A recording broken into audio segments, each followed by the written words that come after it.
Olá, boa tarde. Natália, seja muito bem-vinda. Jô, seja muito bem-vinda. Para quem não me conhece ainda, eu sou a Márcia Moraes, sou psicóloga, tenho uma larga experiência com o nosso assunto de hoje, que é falar um pouquinho sobre o espectro autista.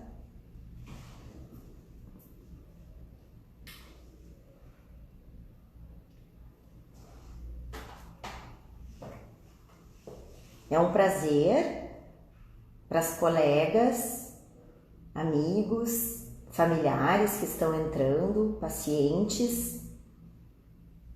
Muito agradável ter a companhia de todos vocês aqui hoje.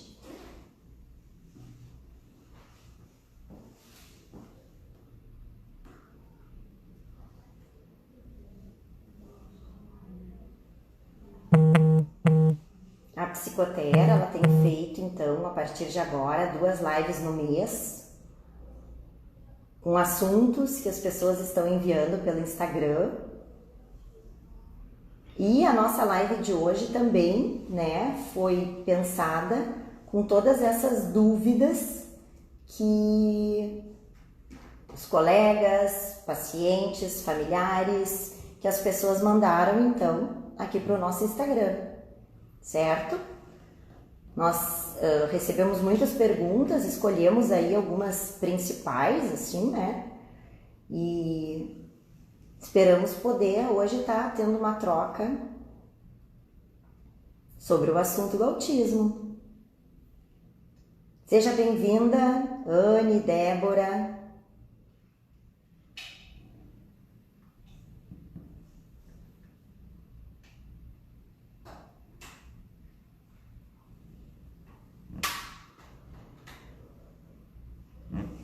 Bom, então tá bem.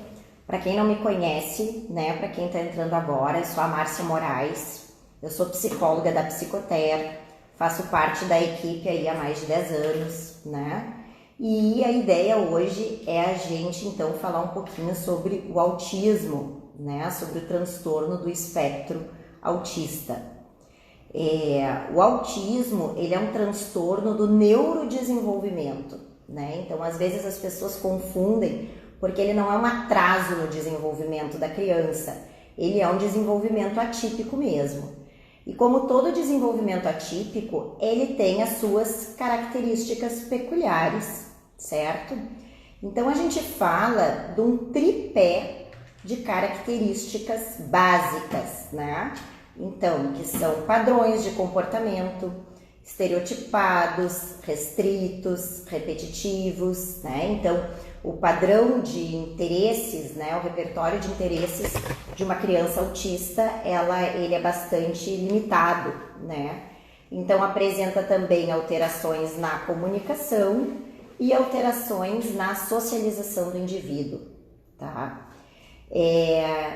Por exemplo, as alterações da comunicação. É muito comum o autista ter, então, dificuldades na fala, né? Alguém perguntou aqui se ele sempre vai ter atrasos e alterações na fala.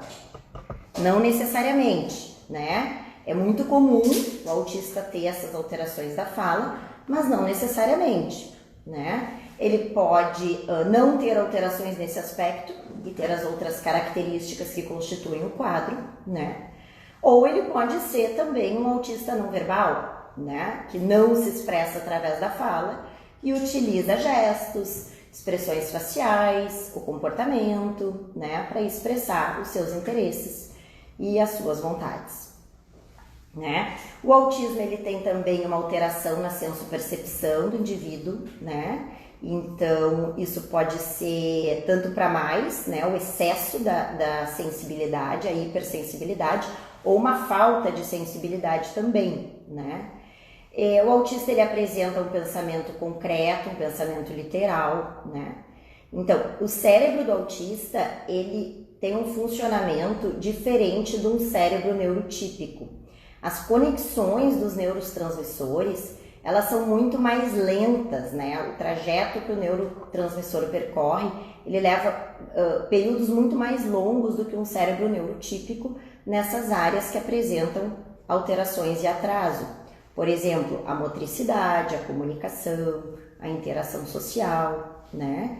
E também ele pode ser muito mais veloz em outras, como é o caso da sensibilidade, tá? O autismo, ele apresenta 3 graus, né? Ele pode ser leve, o grau 1, ele pode ser moderado, então o nosso grau 2, e ele pode ser grave ou severo, que é o nosso grau 3, né?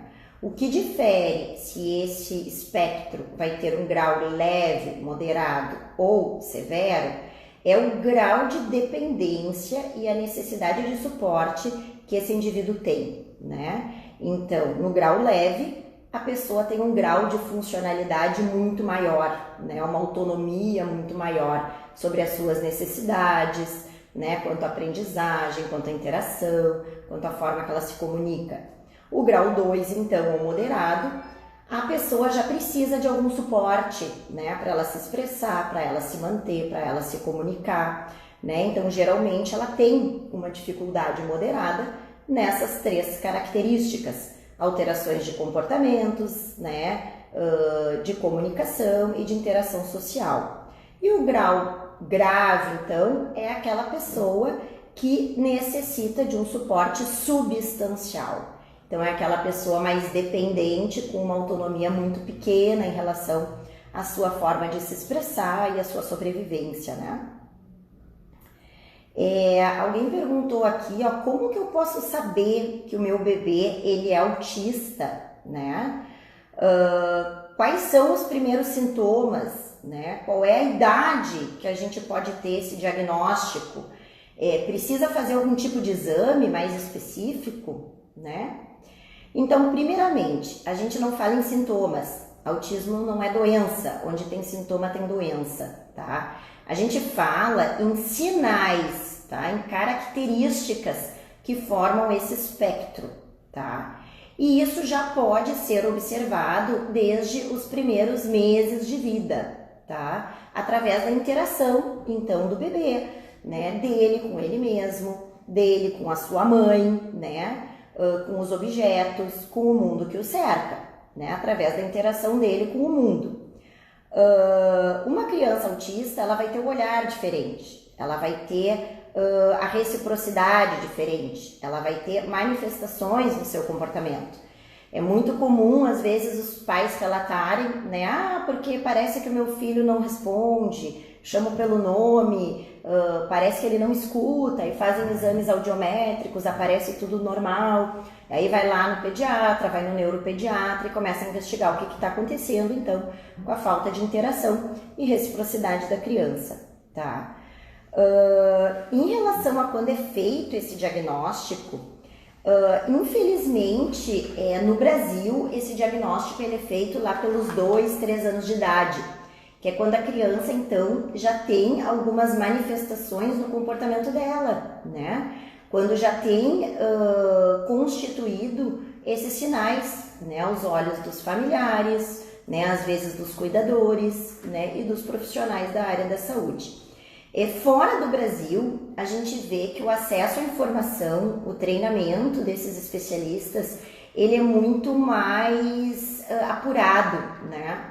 Então, já nos primeiros meses de vida, um especialista, né, um neuropsicólogo, um neurologista, consegue identificar esses primeiros sinais, né? Então, é muito importante que esse diagnóstico seja feito precoce, né? O bebê, ele tem uma plasticidade cerebral muito maior. Então, às vezes, no Brasil, a gente perde aí 2, 3 anos de estimulação quando esse diagnóstico vem lá aos 3 anos de idade, né? Que é quando se tem, então, o diagnóstico com maior clareza, com maior certeza. E tudo depende também, né, se é um autismo primário. Então, a gente está falando daquelas crianças que já têm esses sinais desde que nascem, né? ou daquele autismo secundário, então que a criança teve um desenvolvimento aparentemente neurotípico nos primeiros meses e depois começou a apresentar uma regressão, né? Ele pode ser secundário também no caso daquelas condições médicas gerais, né? Então, teve algum evento que agiu sobre aquela estrutura e que formou, então, essas características, esse tripé de alterações, certo? Em relação aos exames mais específicos, nós não temos exames específicos para identificar o autismo, tá? Na gestação, no pré-natal, né? Lá no exame do pezinho. A criança autista, ele pode ter todos os seus exames normais, né? Então, realmente é através do histórico, da entrevista, né? Com os cuidadores, com os pais, né? Com os educadores dessas crianças, com a própria observação clínica é que a gente consegue fazer um diagnóstico correto, né? Então, sempre por um especialista, né? Um neuropsicólogo, um psicólogo com experiência, com diagnóstico, né? Um neuropediatra, por exemplo, são especialistas aptos a poder fazer o diagnóstico. Nós temos, são escalas de desenvolvimento, né? Então, a gente pode pegar uma escala de desenvolvimento de crianças de 0 até 6 anos e a gente faz toda a investigação, todo o mapeamento das características dessa criança. Então, como é que funciona a área motora dela? A psicomotricidade fina, a psicomotricidade ampla, como é que funciona a área cognitiva dessa criança? Como é que é o autocuidado dessa criança, né? Então, através dessa escala, a gente consegue ver como é que anda o desenvolvimento desse bebê, né? E depois dessa criança, se está ou se ela está formando esse tripé do espectro, né? Será que a criança, ela responde, né, pelo nome quando ela é chamada? Será que aquela criança que evita um contato visual?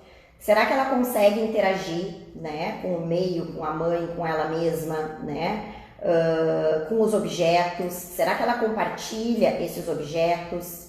Será que é uma criança que já apresenta a ecolalia, né, então aquela repetição da fala muito limitada, né, que não comunica, mas que às vezes é uma repetição da expressão?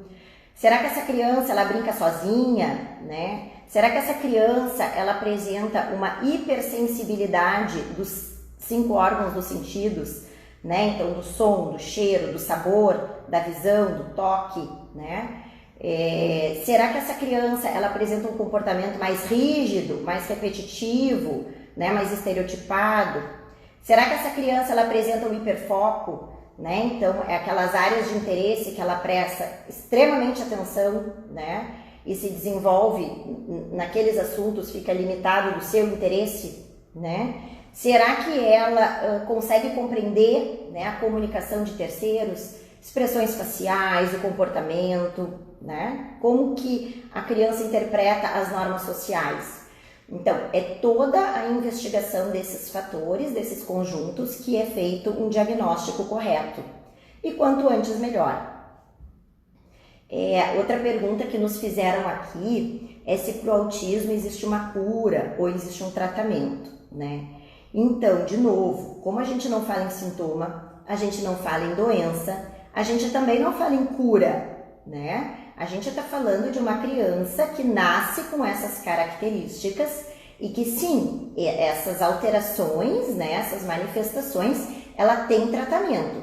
O indicado é de uma equipe multidisciplinar, então especializada no autismo, né, para que ela possa se desenvolver de forma global, né, na área cognitiva, né, da aprendizagem, na área da comunicação, ter uma estimulação adequada da fala, né, inclusive o autista não verbal, né, que ele possa ter o estímulo da sua autonomia, né, uma rotina de tarefas onde ele possa compreender, se expressar, se organizar, né, e se desenvolver de forma plena.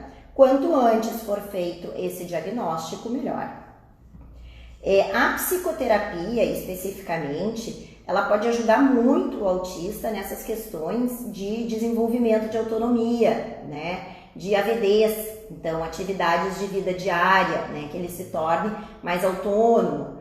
Pode ajudar muito na questão da compreensão dele com os outros, né? E vice-versa, né? De que ele consiga compreender o que os outros estão querendo comunicar e emitir para ele, né? A psicoterapia, ela pode ajudar muito nesse autocuidado, na capacidade de autoestima, de autoconfiança desse indivíduo, de autopercepção, para que ele possa então se relacionar, interagir de forma cada vez mais satisfatórias, né? A psicoterapia, então, ela vai ajudar em todo esse desenvolvimento social, emocional, afetivo, cognitivo, né, do autista. Como que é o aprendizado de uma criança autista na escola? Quais são as limitações dessa aprendizagem, né? Essa pergunta ela é muito ampla. A gente tem que pensar que, como qualquer pessoa, como qualquer indivíduo, nem todo autista é igual, né? Então depende, né? Tem autistas que eles conseguem estudar sozinhos, por exemplo, né? Depende muito. Tem autistas, quando a gente vê os graus mais moderados, mais severos, que tem muitos métodos da psicologia, da psicopedagogia, que podem auxiliar bastante na aprendizagem do autista, né? Então, o método, né, na verdade, a técnica do ABA, que é a análise do comportamento aplicado, né? O método TEACH, né? Então, ajuda muito na aprendizagem, né? Inclusive, assim, de autistas não verbais, né? É um método que trabalha estruturando todo o ambiente de uma forma mais organizada, utiliza estímulos, então, visuais, né? Para que o autista possa compreender o que é esperado e ir reproduzindo, né? Então, sim, tem algumas técnicas aí que podem ajudar nesse tripé, né? Em relação à aprendizagem, à compreensão dele, a forma dele se expressar, né? A própria interação, né? Dele com o professor, dele com o colega. Então, tem muitas formas de ajudar esse indivíduo. Isso difere muito também, né, desses graus, se existe uma deficiência mental associada ou não, né? Se existe um grau severo de uma deficiência mental, claro que a aprendizagem vai precisar de maior ferramenta, de especialistas para auxiliar nesse processo de aprendizagem e desenvolvimento, né? Se daqui a um pouco um autista um grau mais leve de autofuncionamento, às vezes ele pode fazer isso de forma mais autônoma, né, com menos adaptação por parte da escola. É possível identificar o autismo depois de adulto? Sim, ele é possível e, aliás, é muito comum a gente ter o diagnóstico tardio no caso de autistas de alto funcionamento, né? Então, tem pessoas que, às vezes, elas são passadas desapercebidas, né?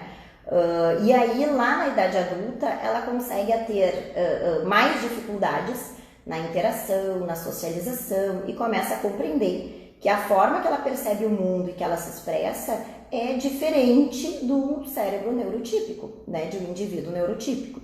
Então, antigamente a gente chamava até de síndrome de Asperger, né? Os autistas de grau leve, de alto funcionamento. Então, esses autistas, eles podem ter um diagnóstico muitas vezes tardio e isso ser passado desapercebido, né? São aqueles autistas que eles desenvolvem muitas vezes o hiperfoco. Eles podem se tornar muito inteligentes naqueles assuntos da preferência dele. Então, daqui a um pouco eles podem ser muito bons nas ciências exatas, por exemplo.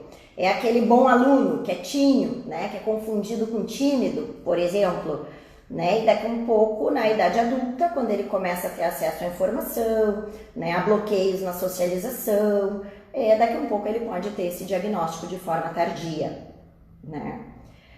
Alguém perguntou aqui se um adulto autista ele pode trabalhar, ele pode se tornar independente. Claro que pode, né? Como todos nós. Depende muito quais são o grau dessas limitações, o quanto isso está afetando a vida dele, o quanto ele foi estimulado, né, desde cedo em todas essas áreas do desenvolvimento dele, né, qual é o grau de autonomia que ele conseguiu adquirir para que ele consiga ter uma vida adulta de forma mais independente, né? Inclusive a gente trabalha muito isso na psicoterapia, né, autonomia para que ele, né, a autoconfiança, a autoestima, a forma de interagir, de se comunicar, para que ele consiga ter uma vida mais independente, né, no futuro. Alguém perguntou aqui, ó, o que pode ser confundido com o autismo, né? Então, a gente estava falando, né, principalmente no caso aí dos autistas de alto funcionamento, que a timidez muitas vezes pode ser confundida com autismo, né? Atrasos do desenvolvimento. Às vezes os pais eles vêm buscar psicoterapia ou vêm buscar uma avaliação porque a criança não está querendo falar, né? Porque a criança, então atrasos, né? Globais do desenvolvimento, muitas vezes eles podem ser confundidos e não ser não estar dentro do espectro, ser realmente um tempo diferente daquela criança, né?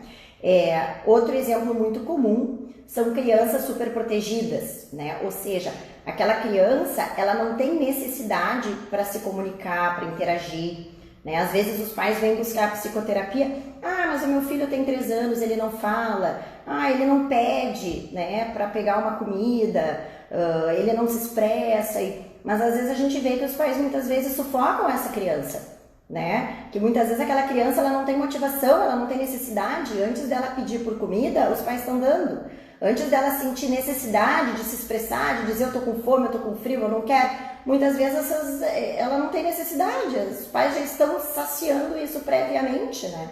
Então, a própria superproteção, muitas vezes, os pais vêm achando o que tem de algo errado com os meus filhos, né? E a gente entra, então, com essa avaliação, com essa psicoterapia com a criança, com essa orientação parental, para que essa criança possa se desenvolver. Então, é diferente das características do espectro, conforme a gente vinha conversando aqui, né? Alguém perguntou assim, ó, como que um autista demonstra carinho, né? Depende, né? Como qualquer ser humano, ele vai ter as suas manifestações próprias, né? Como ele se sente à vontade, de manifestar os seus afetos, os seus sentimentos, né? Para determinadas pessoas, momentos, né? Nem todos os autistas vão ter limitações com o contato físico. Então, tem aquele autista que gosta de se expressar através do beijo, do abraço, do carinho, né? Pode ser através de gestos, né? Corações, beijos, né? Pode ser através do olhar, né? Nem todos têm dificuldade em estabelecer contato visual, né? Depende muito das características dessa criança. Tem muitos que podem se expressar através de manifestações, às vezes escritas, pinturas, desenhos, né? Através de presentes, como qualquer ser humano, através da fala, né? Isso vai depender muito das possibilidades que ele tem e do quanto ele se sente à vontade com isso, né? O quanto ele consegue se expressar daquela forma.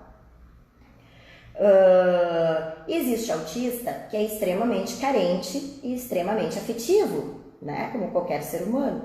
Existe autista que já tem dificuldade, tem bloqueio em demonstrar, né, as suas emoções. Aliás, é muito comum também, né? Então, isso depende de pessoa para pessoa.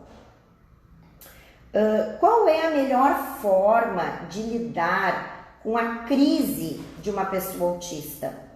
Eu não sei exatamente que tipo de crise que as pessoas estão perguntando aqui, né? Mas vamos pensar numa crise de comportamento, né? Vamos pensar assim num piti, né? Uma criança pequena que se atira no chão e berra e faz piti, né? Ou vamos pensar um adolescente em surto, né? Que chuta a porta de casa, sai de casa, vai pra festa e... A crise de um autista, a gente pode pensar na mesma proporção, né?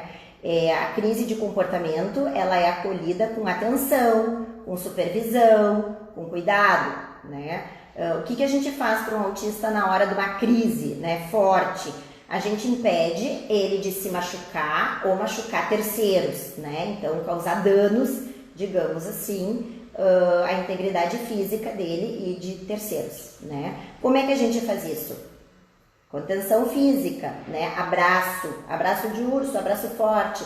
Segura, contenha, acalme, aquilo vai passar, é uma descarga de energia. Muitas vezes ele não tem nem consciência do que está acontecendo ali, né? Ou muitas vezes ele pode ter consciência e ser uma crise intencional, né? Vamos pensar que, como qualquer indivíduo, né? O ser humano, ele manipula para obter os seus interesses. Então, muitas vezes, não subestimem os seus filhos, né? Os seus parentes, os seus amigos autistas. Às vezes, a gente pode provocar uma crise, sim, manipulatória, para a gente conseguir ter ganhos, né? A gente deu o exemplo lá da criança no supermercado, que se atira no chão porque quer ganhar um chocolate, né? Então, o autista, ele muitas vezes, ele pode ter baixa tolerância à frustração, até por essa orientação de um manejo mais adequado e mais firme frente a essas situações, né? Como é que a gente lida com a contrariedade?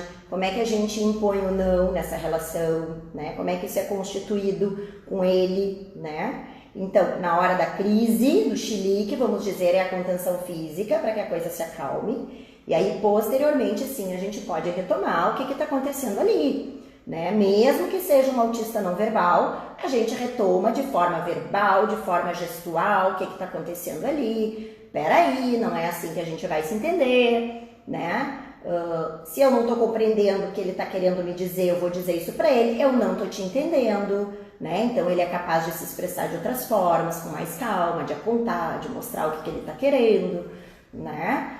Se é um autista que pode se expressar, eu digo, te acalma, me explica melhor o que está acontecendo, né? Então, a gente evita a repetição, a gente evita falar demais com o autista, né? Como a gente falou, ele tem uma organização, um pensamento que é mais concreto e é mais literal, né? Então, mas a gente vai utilizar esse recurso sim, porque são ferramentas do ser humano, né? Vamos dizer que a aprendizagem dele vai funcionar muito pela repetição e pelo espelho, né?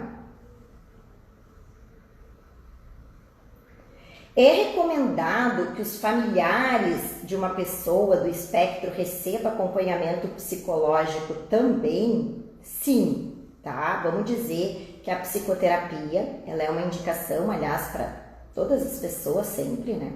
E vamos dizer que diante de familiares, de pais, né, de pessoas que convivem com crianças, com pessoas especiais, ela é fundamental para que a gente possa entender o que são as características, né, desse indivíduo, o que são essas limitações, o que são os potenciais, de que forma que eu vou poder me comunicar, incentivar, estimular essa pessoa, né? Agora a gente estava dando exemplos, o que é uma crise manipulatória, né? Do que é realmente um limite, um bloqueio para aquela pessoa, né? E aí a gente vai ter que ter bastante tolerância, compreender também a forma dele, né? Então é muito importante que a gente possa ter o nosso tratamento pessoal em dia para poder apoiar, incentivar, favorecer o desenvolvimento global de quem convive com a pessoa especial, né? Então, ter sempre informações claras, diretas, corretas, né? Ter uma rotina estruturada, né? A gente aprende muito com a disciplina, com a repetição, né? Isso traz estabilidade, isso traz segurança, isso favorece a compreensão, a aprendizagem, né? E é muito importante também a gente lidar com as nossas próprias questões, né? Se a gente pegar lá na história do autismo, quando começou a se falar as primeiras vezes em autismo, lá em 1950, né, 1960, isso ainda existia, vamos dizer que os primeiros psicanalistas que falaram em autismo, eles tiveram claro, um grande avanço de poder falar sobre essas características, mas uma interpretação completamente equivocada quanto à etiologia da síndrome, né? Então, antigamente se dizia que era um transtorno de personalidade, ou seja, era uma falha de maternagem decorrente de mães frias. Essa orientação, esses pais, né, essas mães, elas eram chamadas de mães geladeiras lá na origem do histórico. Então, hoje a gente sabe que a etiologia, ela é basicamente genética, né? Em grande parte dos casos é genético. E aí entra o ambiente para dar o colorido, para poder moldar aí esse arco-íris, né? mas que existe então essa etiologia genética. Mas lá atrás se houve uma interpretação errônea, que para o tempo gera um grande avanço, mas que hoje a gente sabe que isso não faz sentido nenhum. Então, o que a gente está falando? Que muitas vezes esses pais, eles lidam com os seus próprios limites. Muitas vezes esses pais, eles lidam com as suas impotências, com as suas culpas, né? E que controle a gente vai ter sobre a nossa genética, por exemplo, né? Como é que eu vou escolher a cor dos olhos dos meus filhos, né? Então, não é assim que funciona. Então, é muito importante que esses familiares tenham a sua própria aceitação da sua história, né? Para que eles possam também se relacionar de forma plena com essa criança, com esse bebê, com essa criança, com esse jovem que precisa de necessidades especiais, né? Então, pessoal, infelizmente aqui a gente está no nosso tempo, né? Se alguém quiser fazer alguma pergunta, a gente pode estar respondendo rapidamente. Se não, vocês podem estar mandando para o nosso Instagram, para o Instagram da Psicoter. Sigam aí as nossas redes, né? A gente tem agora TikTok também. E então podem fazer contato com o nosso atendimento, mandar pelo Insta, que a nossa equipe vai estar recebendo e a gente vai estar respondendo para vocês, tá? A nossa próxima live é no dia 20 de abril, tá? Então, com a psicóloga Luciana Nunes, que ela vai estar falando sobre o desenvolvimento infantil. Então, um assunto bem pertinente, né? E a gente vai contar com todos vocês aqui, tá bem? Foi um grande prazer hoje a gente ter conversado e até a próxima!